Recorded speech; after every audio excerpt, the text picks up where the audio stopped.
दोस्तों नमस्कार, मैं हूं आदर्श मोहन और आप देख रहे हैं ग्लोबल खबर। हमने महाराज जी से तमाम सारे सवाल किए थे और उन सब का जवाब देखकर आप लोग बहुत ज़्यादा प्रसन्न हुए थे। तमाम लोग तो ये कहने लगे कि ये जवाब सुनकर के हमें लग रहा है कि भगवान स्वयं आ गए हैं, अवतरित हो गए हैं पृथ्वी पर। तमाम लोग तरह-तरह के कमेंट लिख रहे थे। उसका कारण ये था कि कई सारे सवाल ऐसे थे जिनका एक साधारण मनुष्य शायद जवाब नहीं दे सकता है। लेकिन महाराज जी ने बहुत ही सहजता के साथ जवाब दिया था। तो आज हमारे साथ महाराज जी फिर से हैं और हम बातचीत करेंगे। आज की जो चर्चा है वो भगवान शिव को लेकर होने वाली है और मैंने कमेंट में बोला था कि जो लोग हैशटैग आस्क के साथ अपना सवाल छोड़ेंगे उनके सवाल भी लिए जाएंगे। तो महाराज जी बहुत बहुत स्वागत है आपका। थोड़ा हाँ थोड़ा कम करके हमसे बात करते हैं। ठीक। हर हर महादेव। शिव को आप कैसे परिभाषित करते हैं? ये कल रात को सही मुझे शिव को बताया ना, तो पहले से तैयार कर रही थी। ये कितने नंबर पे था? शिव, महादेव,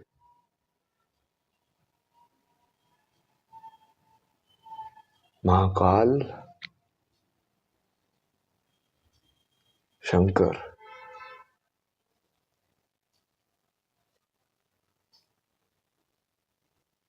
और इनकी उपासना में सबसे पसंदीदा मंत्र आपका कौन सा है और वो क्यों है? बदलते रहते हैं, चारों के अलग अलग है ना। अच्छा, मंत्र भी बदलते रहते हैं कि जैसे आज कोई दूसरा मंत्र ओम नमः शिवाय, हर हर महादेव, जैसे अलग अलग है ना ये, बट है तो एक ही। इनके स्वरूप को कोई जैसे आप विशेष स्वरूप को पूजते हो, जैसे नटराज, महादेव, भोलेनाथ, सब एक साथ। दो तरह के शिव लोग देखते हैं। एक है जो विनाशकारी है और एक है जो एकदम मस्त मलंग रहता है। तो आपको कौन सा रूप उनका पसंद आता है? किस शिव को आप ज्यादा पसंद करते हैं? इन्होंने मुझे यही सिखाया कि ये दोनों उसको एक मानेगा ना तभी होगा वो। कि तू कभी डेथ को विनाश मत मान, उसको डेथ को ट्रांसफॉर्मेशन मान। लाइक ट्रांसफॉर्म ही तो हो रहा है रियलिटी में। यदि वो कंटिन्यूटी ही है, आत्मा का जर्नी ही है, तो वो बेसिकली तुम इस लाइफ में आए या उसका आगे गए लाइक एपिसोड ही तो है एक सीरीज का अलग अलग। इसे ऐसे भी समझ सकते हैं कि सोल लाइक का सिम कार्ड, फोन चेंज होते रहते हैं। हाँ, एग्जैक्टली वैसा ही है। फोन हार्डवेयर है, उसका बाहर का डब्बा, और उसका वो उसके अंदर जो मेमोरी है, जो उसके अंदर जो टेंडेंसीज थी, जो कर्म जो स्टोर होंगे, वो सिम कार्ड के अंदर सब कुछ स्टोर्ड है। अमीर घर में हुए तो ज्यादा फीचर्स, ज्यादा फैसिलिटी मिल रही है, गरीब के घर में हुए तो हैंग कर रही है जिंदगी। एग्जैक्टली ये सही है, पकड़ लिया आपने कनेक्शन। अच्छा, भगवान शिव का ध्यान करने से आपको मानसिक शांति मिलती है? हाँ, तभी मिलती है ना। मैं तो जैसे आज भी थोड़ा आजकल में बैठा आराम से, भक्ति आराम से की पूरी बैठ के। मैं तो अकेले में भी डांस करता हूँ ना, क्योंकि मैं डांस भक्ति के लिए करता हूँ, मतलब उस ऊर्जा के लिए। कि अब जैसे तो रावण ने भक्ति की थी, पूरा शिव तांडव स्तोत्र की रचना की थी। वो क्या था? भक्ति में ही तो क्या था। बिल्कुल, कि भाई मैं तो तेरे सामने कर रहा हूँ, मतलब तेरे लिए अर्पण कर रहा हूँ चीजें। अगर जैसे भक्ति न करने को मिले या उपासना न करने को मिले, तो जैसे जो मानसिक शांति वाला सवाल था, तो क्या दिक्कतें होती हैं? जैसे अगर आप मान लीजिए कि जो भी आपका तौर तरीका हो पूजा करने का, अगर गैप हो जाए तो फिर क्या भाव होता है? नहीं, उसको फिर तुम दूसरे भाव में भगवान देखने लग जाते हो। तुम समझ रहे हो? तुमको चेतना तो कंटिन्यूटी में ही देखनी है, नहीं तो तुम फंस गए कि इतने टाइम तक तुमने पूजा की, इतने टाइम तक नहीं की। ये क्या मतलब हुआ? तो उस टाइम में फिर महाकाल नहीं है क्या? मतलब महाकाल तो महाकाल ही है, वो तो हर टाइम में है। तो तुम बस शिफ्ट कर लेते हो उसको। जैसे तुम मान लीजिए लोग नहीं थे, मैं जब अकेले में था तो मैं एक like kind of like mental world में था कि हाँ मैं उनकी साधना कर रहा हूँ, ये सारा है ना। जब तुम भजन करते हो या कुछ भी करते हो तो एक मेंटल वर्ल्ड में जाते हो ना। तुम कथा सुन रहे हो तो मतलब क्या है, फिल्म देख रहे हो तो एक मेंटल वर्ल्ड में ही तो गए, उस संसार दुनिया में एंटर कर जाते हो। वही भाव होता है। अगर फिल्म में बुरा हो रहा है तो हम रोने लग जाते हैं, कॉमेडी है तो हंसने लग जाते हैं। अच्छा, भगवान शिव से जुड़ा आपका कोई खास अनुभव रहा है? जैसे कभी उनके दर्शन हुए हो या कुछ ऐसा? मेरे को तो बहुत बार दर्शन हुए ना वैसे तो। किस रूप में हुए हैं? वो क्या इमेज बनकर आती है? नहीं, वैसे वो किसी भी इमेज में आ जाते हैं, मतलब तुमको किसी में भी दर्शन हो सकते हैं उनके। जैसे कुछ संत ऐसे हैं कि जो हर किसी में भगवान शिव को देखते हैं, पक्षी हो, कोई भी मतलब जो भी प्राणी है, और कुछ लोग ऐसे हैं कि जब वो ध्यान कर रहे होते हैं, केवल उसी समय उन्हें दिखाई देते हैं।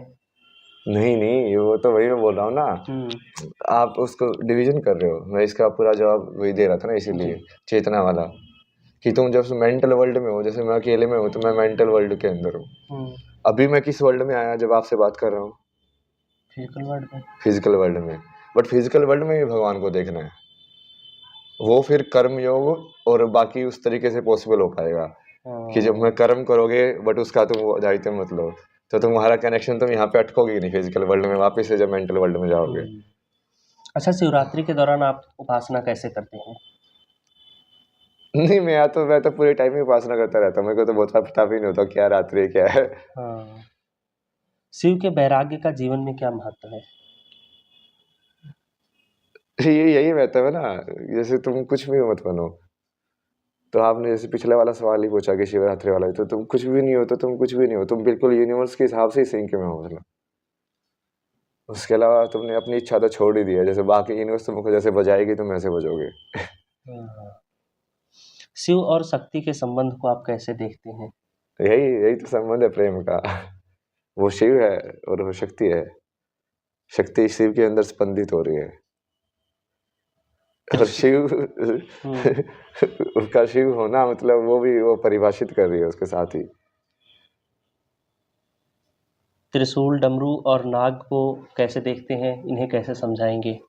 त्रिशूल, डमरू और नाग। नाग। हाँ। नाग जो कि त्रिशूल, डमरू और नाग उसको तो कैसे भी समझ सकते हो तो जैसे तुमने अभी जैसे देखा होगा ना, ये नाथ संप्रदाय में ऐसे बहुत सारे लोग चिमटा लेके चलते हैं। अब वो चिमटा काइंड ऑफ लाइक उनका स्पिरिचुअल ट्रेडिशन का भी पार्ट है, आइडेंटिटी का भी। बट उसके बहुत फिजिकल वो भी काम होते हैं, पूरा उसको मैनेज करने में, धोने को। बिल्कुल बिल्कुल, कई तो सारी वही चीजों एक में काम इंस्ट्रूमेंट आता से है। बहुत सारे काम होते हैं, तो उसको बहुत सारे एंगल पे देख सकते हो आप, जो त्रिशूल को, डमरू को, इस सबको ना एंटरटेनमेंट के हिसाब से भी देख सकते हो कि हाँ ठीक है, बजाने के लिए एक इंस्ट्रूमेंट है। इसका जवाब उसको कैसे कंटिन्यू करेगा आप देखना, आपको स्टोरी आपको ऐसे लगेगा कि इसकी चेतना तो पूरी कंटिन्यूअस थी। किस पे थे हम लोग? ये त्रिशूल डमरू और त्रिशूल डमरू। और मैं आपको बताऊंगा, जैसे यही बाबा जो मैंने आपको बताया था, संतोष पुजारी करके है, वो मेरे को बताया था कि तेरे को 10 बाबा बहुत बड़े तांत्रिक है ना, बहुत से बड़े सिद्ध। तो उन्होंने इसको मैंने उनको ये दिया, पहले ये तो चिंतामण बाबा ने दिया था, फिर मैं उनको दिया, मैं इसके अंदर थोड़ी ताकत वाकत डालो यार। तो उन्होंने बहुत सारी शक्तियां उनको डाली इसके अंदर। तो कल जिनके पास मैंने उनको भेजा था मिलने के लिए, वो कॉल आया, वो बोल के बता रहे थे कि आपको बता दे कि ये अभिमंत्रित है ना। अब जैसे अभी तो लोगों को ये भी नहीं है कि समझ में आता कि तुमको टच नहीं करना है, क्योंकि ये इसको टच नहीं करना है, वो तो बहुत बड़ी बात है, जो कि वो स्पिरिचुअल अवेयरनेस ही नहीं है लोगों के अंदर कि सिद्ध चीज क्या होती है। अच्छा महाराज, ये सब सिद्ध चीजें होती हैं। हाँ ना, तो उसके इनको अंदर सिद्ध करने का क्या तरीका होता है? कैसे सिद्ध किया जाता है? क्या हम इसे ऐसे समझ सकते हैं जिंदा जैसे, बनाना होता है, हाँ, जैसे मूर्ति में प्राण डाले जाते हैं, प्राण प्रतिष्ठा की जाती है। हाँ, वो चीज जिंदा हो जाती है। उसको पहले जैसे तुम पहचान बनाओगे, जैसे नाम देना बहुत बड़ी चीज होती है। जैसे कुत्ते बहुत सारे, पहले तुम उसको एक आइडेंटिटी में देख रहे हो कि कुत्ते हैं, तुमने एक उनमें से लेके उसको एक नाम दे दिया, इसको महाराज जी क्या जो जीवंत कर दिया। इसको क्या हम ऐसे समझ सकते हैं कि जैसे जब एक तुलसी का पौधा होता है तो हमारे लिए महज एक पौधा होता है, लेकिन जैसे ही उनकी माला बनती है, वो हमारे अंदर अलग ही भाव प्रकट करते हैं, एक स्पिरिचुअल भाव प्रकट करते हैं। वैसे ही ये पहले एक लकड़ी, बाद में फिर जब आपने इसको ऐसे बनवाया, भाव बदल गए। नहीं, एनर्जी बदल गई, एनर्जी बदल गई, एनर्जी बदलती है ना। मेन काम तो एनर्जी के हिसाब से होता है। भाव तो ऊपर से आ रहा है, मतलब वो। ये तो हो गया महाराज जी त्रिशूल का, त्रिशूल का, डमरू का, डमरू और नाग का बताइए। नहीं ना, डमरू का तो बहुत सारे तरीके से, जैसे मैं फ्लूट बजाता था ना, तुम फ्लूट के थ्रू भी तंत्र कर सकते हो। अच्छा। तुम जैसे मंत्र से तंत्र हो सकता है, तो फ्लूट भी तो साउंड ही है। तो तुमको उसको भी एक पैटर्न में बजाओगे। ऐसे लोग बताते थे कि जैसे वो बजा के एक बांसुरी से सम्मोहित कर लेता था कृष्णा, या कोई सपेरा जो है वो बीन बजा के सांप को सम्मोहित कर लेता है। तो वो क्या है, वो कहीं फ्रिक्वेंसी को मैच करवा रहा है वहां से। ओके, तो इसका जो प्रतीकात्मक अर्थ है, वैसे भी हो सकता है। दूसरा जैसे बजाने में वही मतलब जैसे फिजिकल में तो वैसे भी मतलब हो सकता है कि वो उसकी जो साउंड है, जो होता है ना कि वो जो तांडव बजना मतलब बिल्कुल क्या बिल्कुल, होता है हाँ हाँ हाँ। कि वो है क्या, वो क्या साउंड का पैटर्न है मतलब, हम्म। या क्या एनर्जी का ऐसा पैटर्न होता है कि वो डिस्टर्ब कर देता है यूनिवर्स को।